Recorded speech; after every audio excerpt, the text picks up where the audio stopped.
कवचं मम नारायणं परब्रह्म सर्वकारणकारणं प्रपद्ये वेङ्कटेशाख्यं तदेव कवचं मम सहस्रशीर्षा पुरुषो वेङ्कटेशः शिरोवतो प्राणेशः प्राणनिलयः प्राणं रक्षतु मे हरिः सहस्रशीर्षा पुरुषो वेङ्कटेशः शिरोवतो प्राणेशः प्राणनिलयः प्राणं रक्षतु मे हरिः आकाशराट् सुरानाथ आत्मानं मे सदा वदो देवदेवोत्तमः पायाद्देहं मे वेङ्कटेश्वरः आकाशराट् सुरानाथ आत्मानं मे सदा वदो देवदेवोत्तमः पायाद्देहं मे वेङ्कटेश्वरः सर्वत्र सर्वकालेषु मङ्गाम्बाजानिरीश्वरः पालयेन्मामकं कर्मसाफल्यं नः प्रयच्छतु सर्वत्र सर्वकालेषु मङ्गाम्बाजानिरीश्वरः पालयेन्मामकं कर्मसाफल्यं नः प्रयच्छतु ययेतद्वज्रकवचमभेद्यं वेङ्कटेशितुः सायं प्रातः पठेन्नित्यं मृत्युं तरति निर्भयः इति मार्कण्डेयकृत वेङ्कटेश्वर वज्रकवचं సంపూర్ణం. ఈ రోజు నుంచి ప్రారంభం చేసి మనం ప్రతిరోజు కూడా నవగ్రహాలకు ఉండేటువంటి మంత్రాల గురించి తెలుసుకుందాం. జాతకంలో ఈ 9 గ్రహాల యొక్క ప్రభావాన్ని అనుసరించే మనకు వచ్చేటువంటి కష్ట నష్టాలను కూడా ఆధారపడి ఉంటాయి కనుక ఏ గ్రహం అనుకూలంగా లేకపోతే ఎటువంటి మంత్రాన్ని జపం చేయాలి, ఎంత జపం చేయాలి, అలా జపం చేయడం వల్ల మనం ఎటువంటి లాభాలు పొందవచ్చు అనేటువంటి అంశాలన్నీ కూడా ఈ రోజు నుంచి కూడా మనం ప్రారంభం చేసి తెలుసుకునేటువంటి ప్రయత్నం చేద్దాం. ఆ క్రమంలో ఈరోజు సోమవారం కనుక చంద్రుడికి సంబంధించినటువంటి మంత్రాన్ని గురించి తెలుసుకుందాం.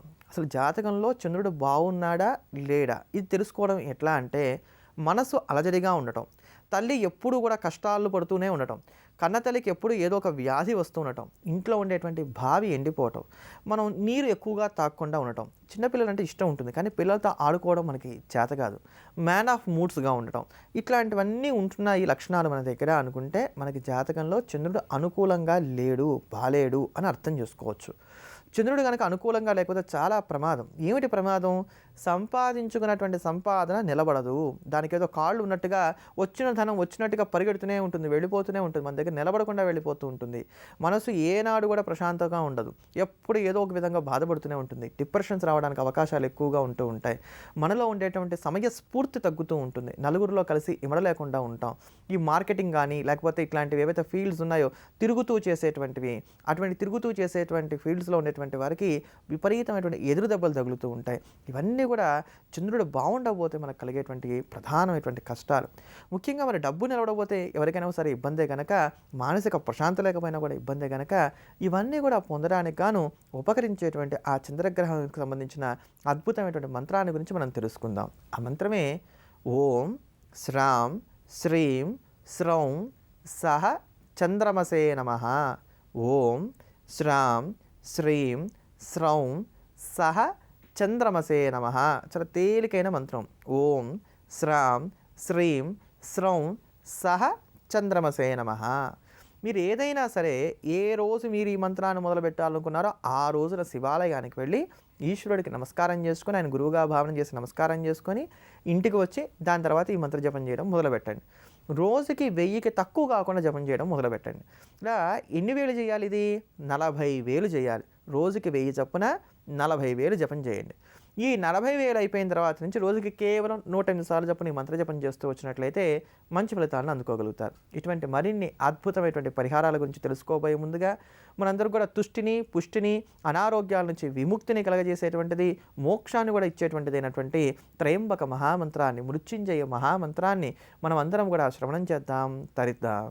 త్రయంబకం యజామహే సుగంధిం పుష్టివర్ధనం ఉర్వారుకమివ బంధనాత్ మృత్యోర్ముక్షీయమామృతాత్.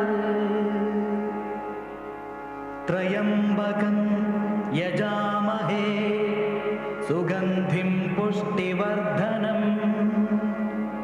ఉర్వారుకమివ బంధనాత్ మృత్యోర్ముక్షీయమామృతాత్.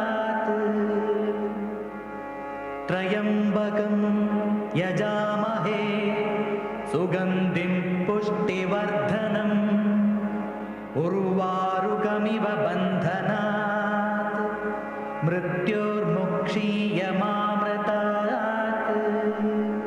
త్రయంబకం యజామహే సుగంధిం పుష్టివర్ధనం ఉర్వారుకమివ బంధనాత్ మృత్యోర్ముక్షీయమామృతాత్.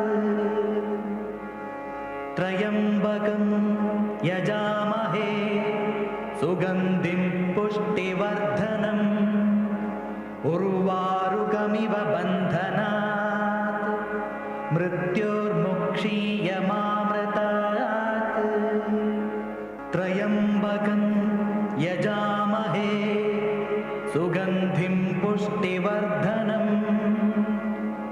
ఉర్వారుకమివ బంధనాత్ మృత్యోర్ముక్షీయమామృతాత్. త్రయంబకం యజామహే సుగంధిం పుష్టివర్ధనం ఉర్వారుకమివ బంధనాత్ మృత్యోర్ముక్షీయమామృతాత్. త్రయంబకం యజామహే సుగంధిం పుష్టివర్ధనం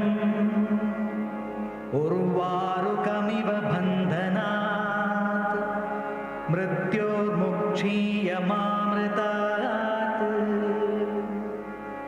త్రయంబకం యజామహే సుగంధిం పుష్టివర్ధనం ఉర్వారుకమివ బంధనాత్ మృత్యోర్ముక్షీయమామృతాత్. త్రయంబకం యజామహే సుగంధిం పుష్టివర్ధనం ఉర్వారుకమివ బంధనాత్ మృత్యోర్ముక్షీయమామృతాత్. త్రయంబకం యజామహే సుగంధిం పుష్టివర్ధనం